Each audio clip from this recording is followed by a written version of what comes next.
Bismillahirrahmanirrahim. Assalamualaikum warahmatullahi wabarakatuh. Tidak ada suaranya orang tua ini. Madodo. Semangat Pak Bu ya. Alhamdulillah. Alhamdulillahilladzi hadana li hadza wa ma kunna linahtadiya laula an hadana Allah. Asyhadu an la ilaha illallah wahdahu la syarika lah wa asyhadu anna sayyidana wa nabiyyana Muhammadan abduhu wa rasuluhu la nabiyya ba'dah.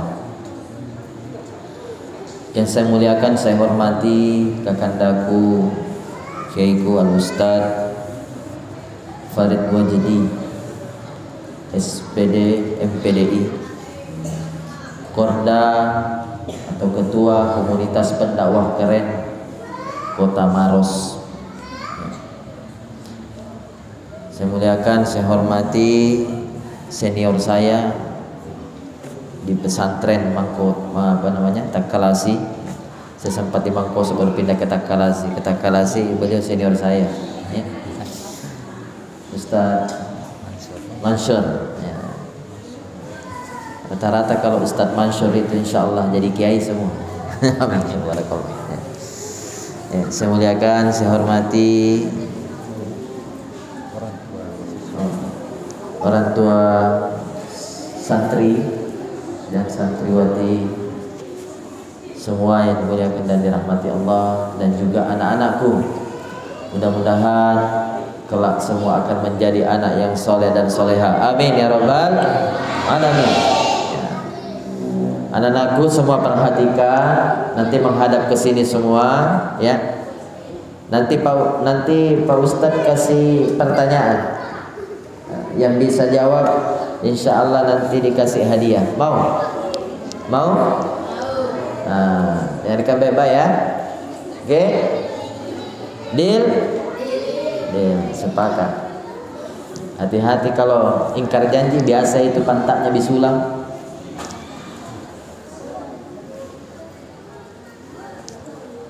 Bapak Ibu orang tua sekalian dimuliakan dan dirahmati Allah Subhanahu wa taala.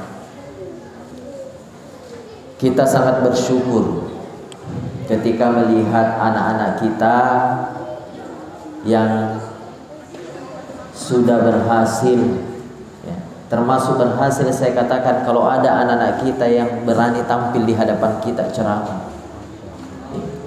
Apalagi yang mengaji tadi itu sampai senggol-senggol temannya, subhanallah itu. Itu calon bupati itu. Satu keberhasilan saya Pak Bu, saya ingat waktu masih kecil diutus oleh pesantren Ramadan, ya, pulang kampung kalau Ramadan wajib mengisi ceramah atau imam di masjid yang ada di kampung. Laporan ada isi listnya tadi, ya. Saya pertama kali itu tampil di hadapan orang tua, di hadapan masyarakat, di hadapan tetangga-tetangga semua. Melatih mental. Saya kira duluan di mulutku ngomong assalamualaikum, ternyata duluan lututku gemetar. Kenapa? Karena keterbiasaan itu belum ada. Mental belum terbentuk. Tapi yang ada ini keberanian. Anak-anak kita walaupun saat ini mungkin mentalnya belum terbentuk, cita-citanya masih mengambang, tapi ketika keberanian itu sudah ada pada dirinya, maka itulah modal yang pertama, modal yang paling utama. Orang tua tinggal bagaimana berusaha agar keberanian ini terus ada, memotivasi semangat itu terus ada.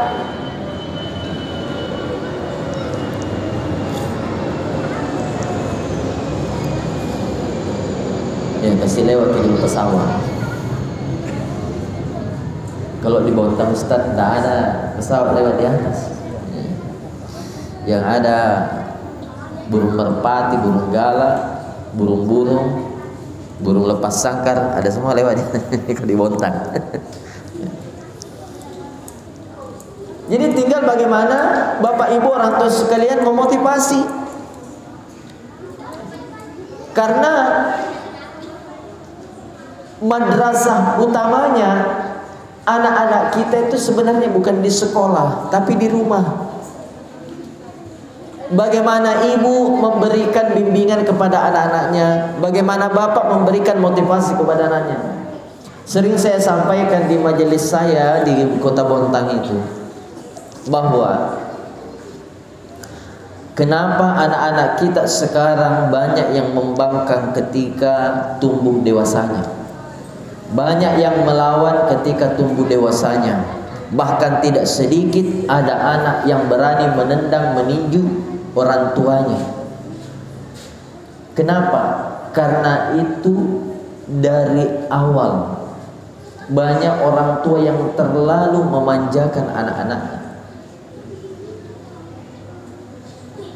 Makanya pendidikan orang tua untuk membentuk karakter anak yang disebut dengan parenting itu sangat penting.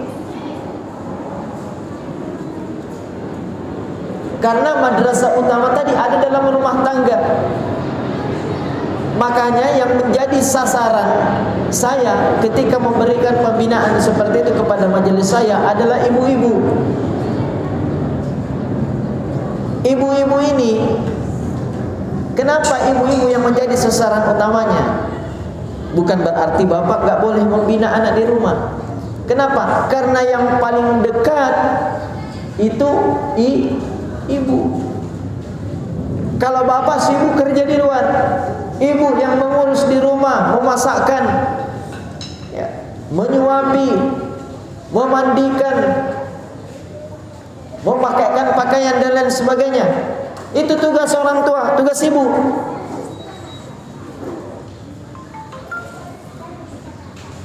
Dan ketika kita menyentuh anak, memberikan perhatian kepada anak, maka harus dengan kelembutan. Itu madrasah utamanya di sana, membentuk karakter anak dalam rumah tangga. Nah, orang tua sekalian Bapak Ibu yang dimuliakan dan dirahmati Allah Subhanahu wa taala. Ada lagi satu fakta. Kemarin di Bontang itu kita kedatangan tamu istimewa. Saya katakan tamu istimewa, kenapa? Ada anak yang bernama Farid ini. Beliau ini pernah ikut audisi di RCTI Hafiz Cilik. Beliau umur 7 tahun, ya. Umur 7 tahun, 8 tahun itu sudah hafal Al-Quran 30 juz. Sudah hafal Al-Quran 30 juz. Sudah hafal Al-Quran 30 juz. Dan hebatnya anak ini hafal 30 juz, ternyata dia menghafalnya di rumah. Mohon maaf, bukan di pesantren. Ini akan jadi pembelajaran untuk kita nanti. Jangan lihat bahwa menghafalnya bukan di pesantrennya, jangan melihat di situ. Tapi lihat apa yang dilakukan oleh ibunya. Hebatnya lagi, ternyata bapaknya si anak ini sama sekali nggak tahu bacaan Al-Quran. Menyambung alhamdu itu masih terbata-bata. Ibunya ketika disuruh mengaji masih banyak yang salah ketika baca Al-Quran. Bahkan ibunya mengakui bahwa saya ini kurang lancar membaca Al-Quran. Namun hebatnya dia bisa menjadikan anaknya hafiz 30 juz. Dan itu beliau menang waktu audisi 2019 di RCTI, 2017 kalau tidak salah. Nah, Bapak Ibu orang tua sekalian dimuliakan dan dirahmati Allah, ketika beliau mengadakan seminar, ditanya, waktu itu saya hadir juga, beliau ditanya, Pak, Bu, apa rahasianya kok anak ibu bisa secerdas ini menghafal Al-Quran? Apa rahasia ibu? Kenapa anaknya bisa menghafal Al-Quran?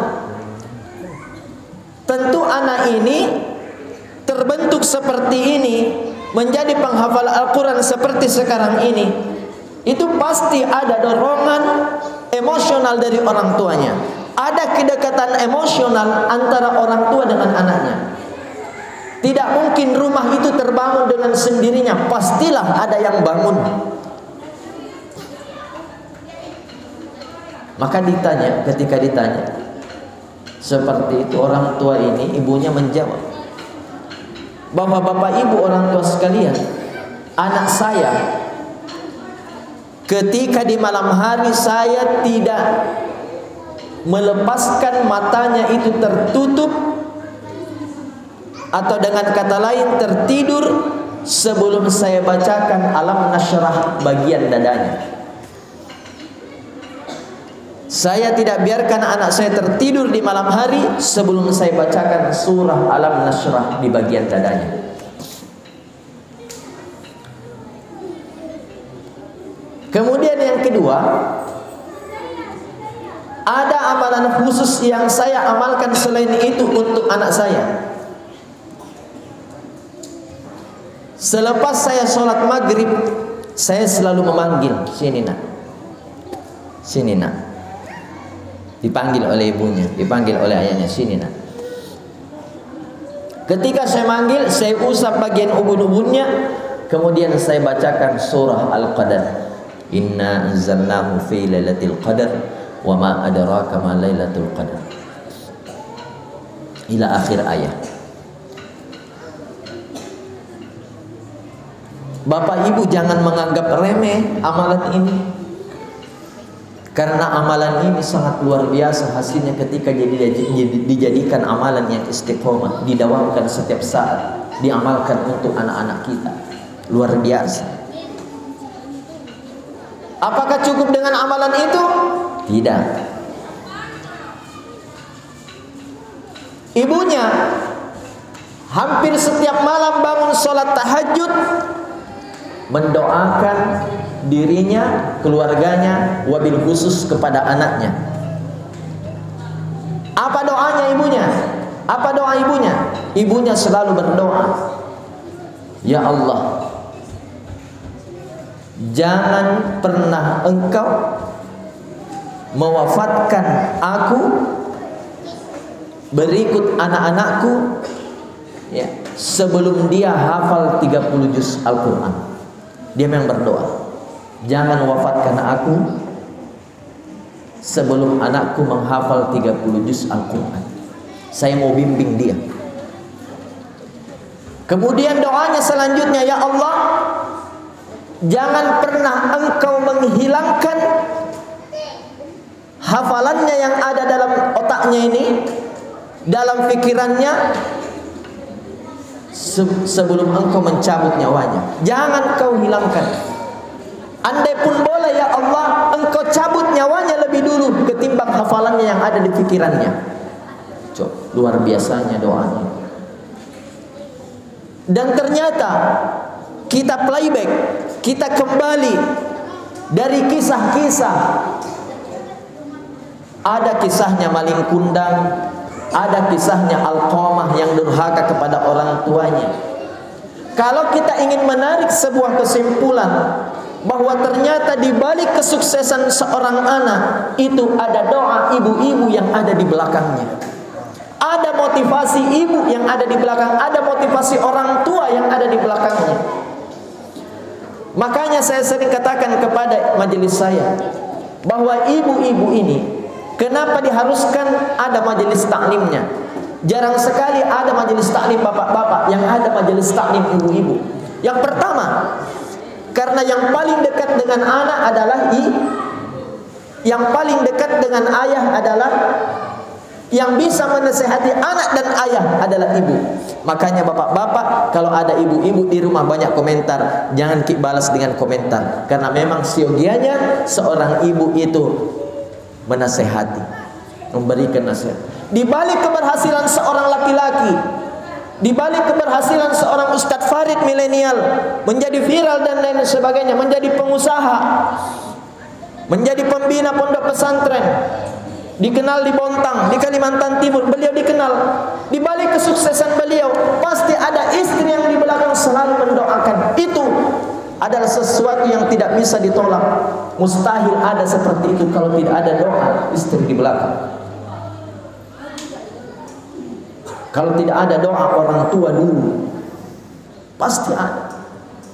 Ad-du'a silahul mu'min. Doa ini senjatanya orang beriman. Makanya jurus yang paling terakhir ketika kita menegur tidak bisa dengan ucapan, tidak bisa dengan tindakan, maka akhirilah teguranmu dengan doa. Kenapa harus ada majelis taklim ibu-ibu?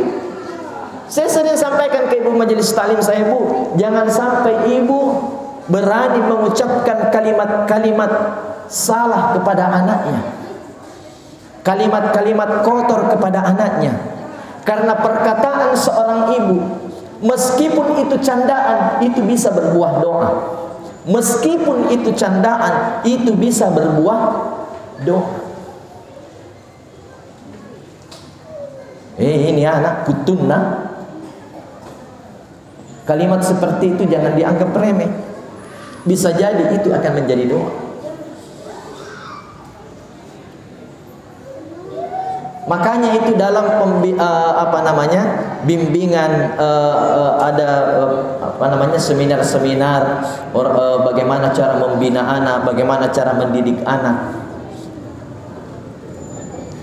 Maka inti daripada pembahasan itu, ya, bagaimana seorang ibu berusaha untuk melembutkan kata-katanya di hadapan anak-anaknya.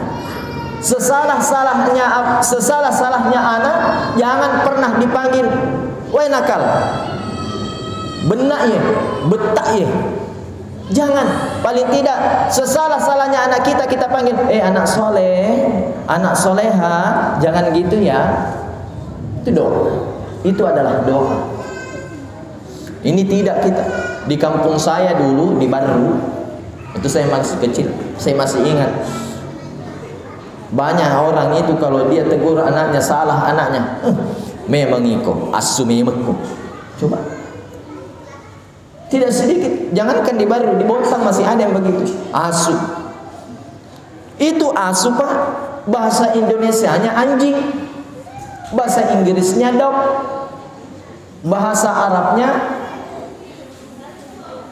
agak kalbun. Jangan kolbun. Kolbun hati. Kalbun. Ibu memanggil anak dengan sebutan anjing, mohon maaf. Nah, sementara ibu yang lahirkan. Tidak mungkin anjing terlahir dari manusia. Pastilah juga anjing yang melahirkan. Kan begitu bahasa halusnya. Maka kalau memanggil anak jangan pernah sebutan-sebutan yang salah. Karena khawatirnya itu jadi doa. Memang kamu anak sial, memang kamu anak celaka. Kamu tidak akan mendapatkan kesuksesan, kamu tidak akan. Jangan sampai kalimat-kalimat seperti itu, karena itu bisa berbuah doa.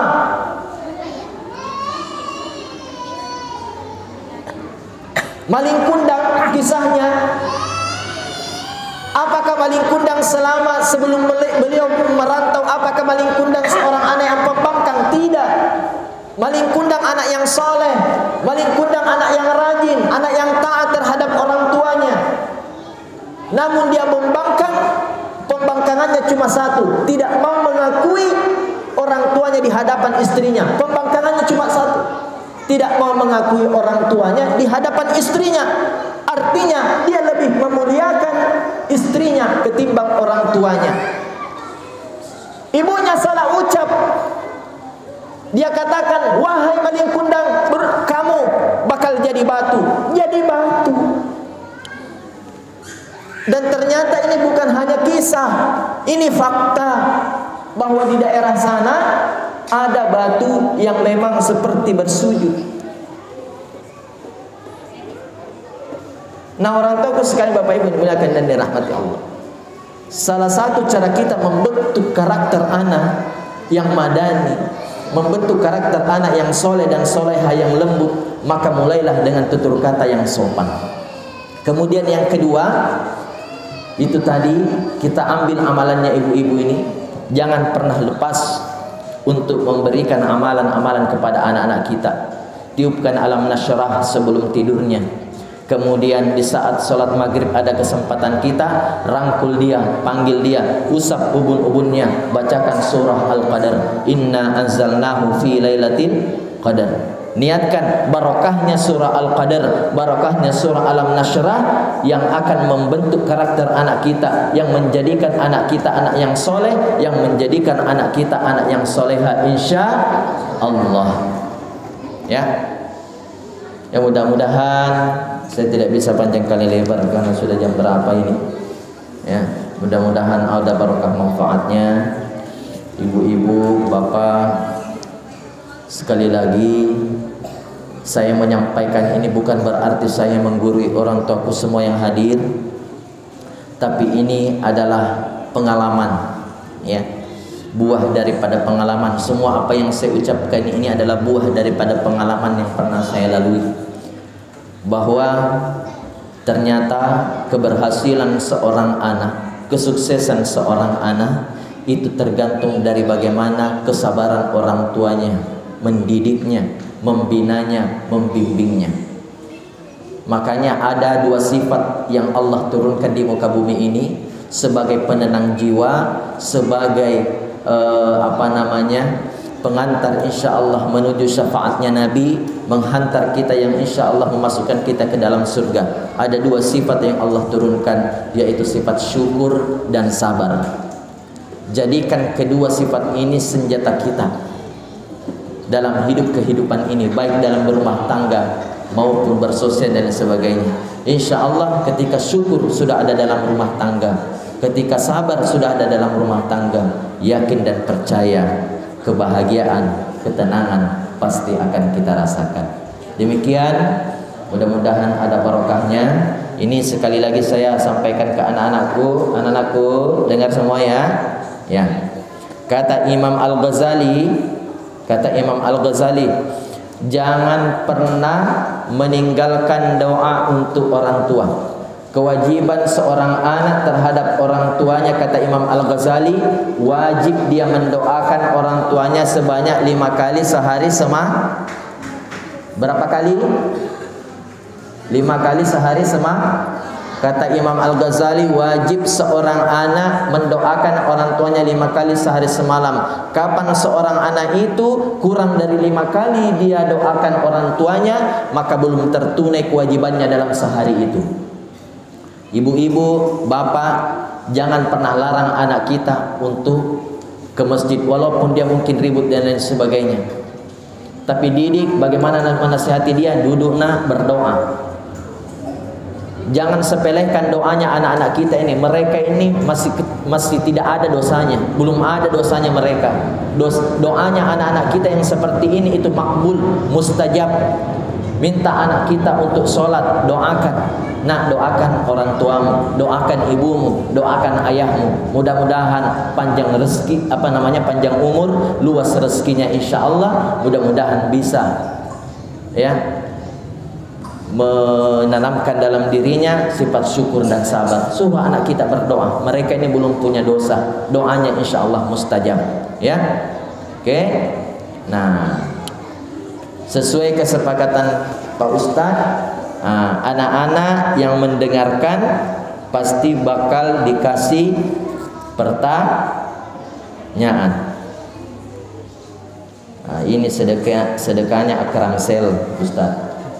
Ya, Akramsel belum sukses kodong, tapi mudah-mudahan habis dari sini insya Allah Akramsel jadi usaha yang sukses dunia akhirat. Saya Pak Bu punya usaha di Bontang, usaha konter, ya, nama konternya Akramsel. Dan juga selain penceramah, dulu saya imam masjid. Saya berhenti jadi imam masjid. Saya waktu itu sambil imam saya ngajar juga di sekolah. Saya lepas imam, saya lepas mengajar. Saya lepas mengajar karena jujur Bu, Pak, Saya di Kalimantan itu luar biasa perjuangan seorang guru, luar biasa, sangat-sangat luar biasa. Karakter anak-anak kita di sana, luar biasa. Ya, saya belum bisa lulus lah dikatakan seorang guru, karena guru itu sangat istimewa, sangat istimewa. Kalau ada guru yang berhasil dia bertahan dia sampai 10 tahun, 20 tahun, bahkan mungkin 30 tahun jadi guru, itu sangat luar biasa. Ya, saya stop jadi guru. Kenapa? Karena mau fokus di konter. Saya fokus di konter. Alhamdulillah saat ini adalah usaha kami kecil-kecilan, dan juga saya yang servis HP-nya. Ya, kalau ada HP rusak, saya yang perbaiki. Bukan hanya HP rusak saya perbaiki, HP rusak saya perbaiki. Ya. Kalau HP-nya majelis taklim saya itu ada rusak, saya tawari, ayo bawa ke konter. Yang penting jangan HP sudah dibawa keliling-keliling yang tidak bisa dibaiki baru dibawa ke saya, karena tambah pusingku nanti itu. Ya. Artinya apa?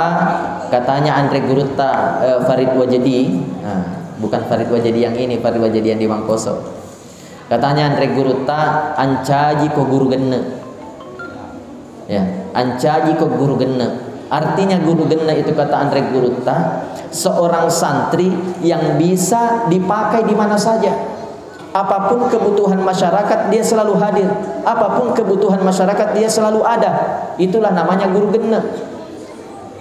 Orang butuh penceramah dia siap, butuh imam dia siap, butuh supir dia siap, butuh mak gerek manu dia juga siap, mak barasanji siap toh, ada orang menikah siap toh, ada orang mau cerai dia siap juga, siap jadi penggantinya. Ya, semua dia serba siap. Ancaji ko guru genna. Ya, nah semua itu akan tercapai kalau insya Allah kita berhasil mendidik anak kita menjadi anak yang saleh. Oke, anak-anakku semua, ada pertanyaan Pak Ustadz. Siapa yang jawab insya Allah dapat warna putih atau warna hijau? Mau warna putih atau warna hijau? Ada uang warnanya putih? Ada. Uang apa? Uang 2000. Oke, ini ada 30.000 hadiahnya Pak Ustaz. Jangan yang biru karena tidak pulang kan nanti ke Bontang. Ya, yang bisa angkat tangannya maju ke depan. Jangan gurunya angkat tangan, capuk itu. Oke, pertanyaan pertama, insya Allah dapat 20.000 dari Pak Ustadz. Siapa yang hafal surah Ali Imran?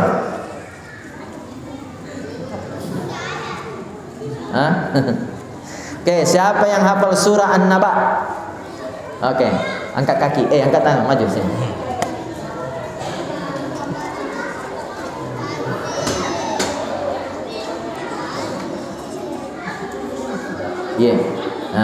Mau ki apa nak? Mau ki apa? Sampai 20 ji.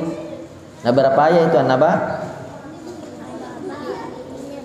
Enggak, berapa ayat?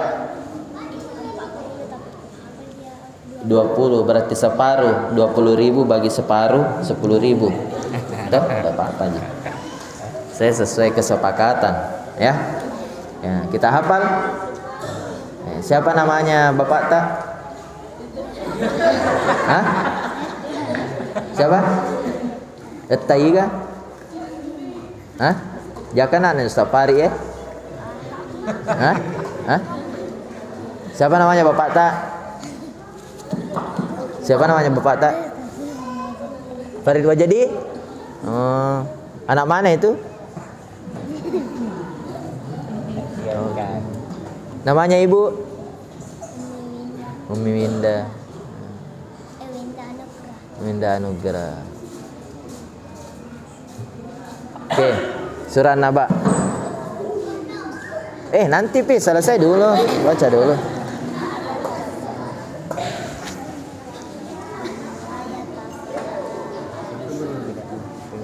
Hah? Nah, tunggu dulu, perbaiki dulu mic-nya. Cek 1 2.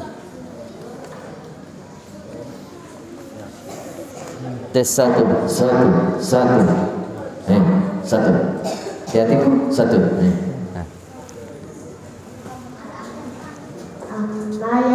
Bismillah dulu, Nak. Bismillah.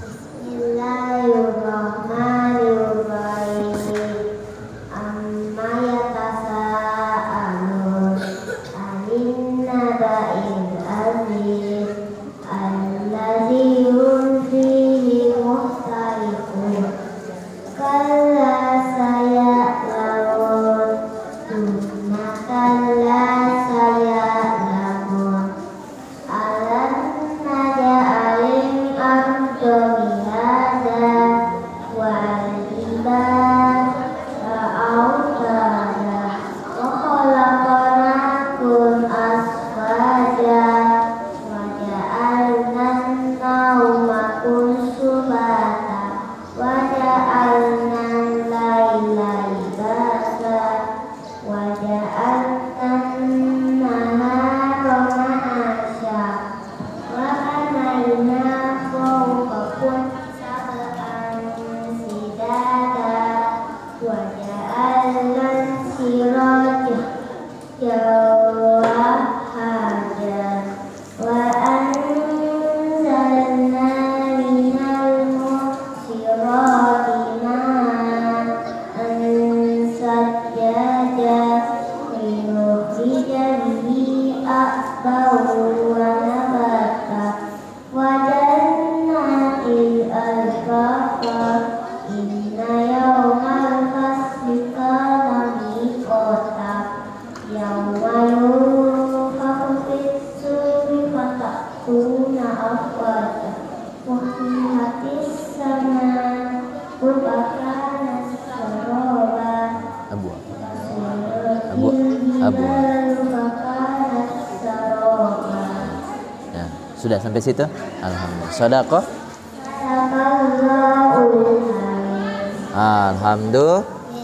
Alhamdulillah. Pantas nah hafal kan anak Pak Kiai. Nah, oke. Sudah ini nak ya. Nanti belikan pentol depan situ. Alhamdulillah. Mudah-mudahan jadi ustazah ya, insyaallah. Satu lagi. Dua. Ini laki-laki. Itu yang paling besar badannya, maju. Kawan dalannya ulumul Quran. Coba. Tolok nah, jangan maju kok. Maju sini. Ya. Ini calon Bupati Maros tahun 2050. Ayo maju Kina. Ya, coba cek 1 2. Ya, kalau ndak ada yang lain yang berani maju sini. Cepat ndak lihat kah ini, ndak lihat kah?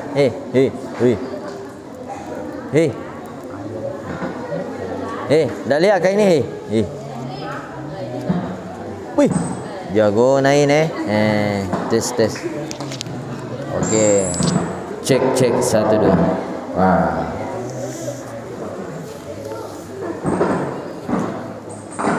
Moki apa nak? Moki apa? Hah? Moki uang? Oh iya. Siapa nama Ata? Zahir. Hah? Zahir. Zahir. Oke. Siapa nama ibu? Lamrah Nur. Ibu yang kedua? Ibu yang kedua siapa namanya? Tahu Okay. Berapa kali Imam Al-Ghazali mewajibkan anak-anak mendoakan orang tuanya? 5 kali. Sehari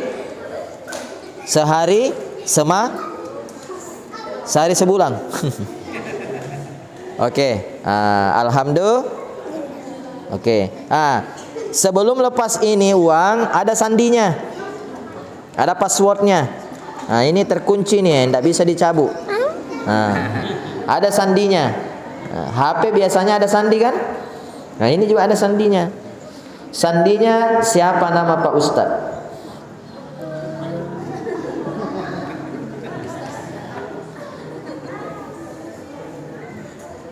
Ada namanya di sini. Ada namanya di sini. Siapa namanya itu?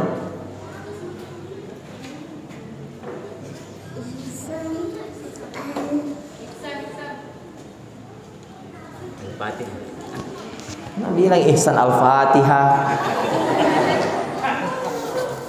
Oke, sudah. Tidak apa-apa. Saya bobol sandinya.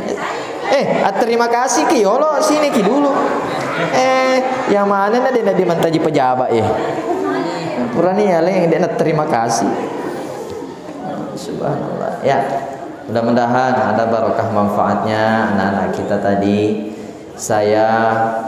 Kenapa ada pertanyaan seperti itu? Mudah-mudahan itu bisa menjadi motivasi ya untuk anak-anak yang lain supaya bisa lebih meningkat kualitas belajarnya, insya Allah lebih berprestasi dan mudah-mudahan akan tercapai cita-cita dan keinginan orang tuanya. Amin ya rabbal alamin.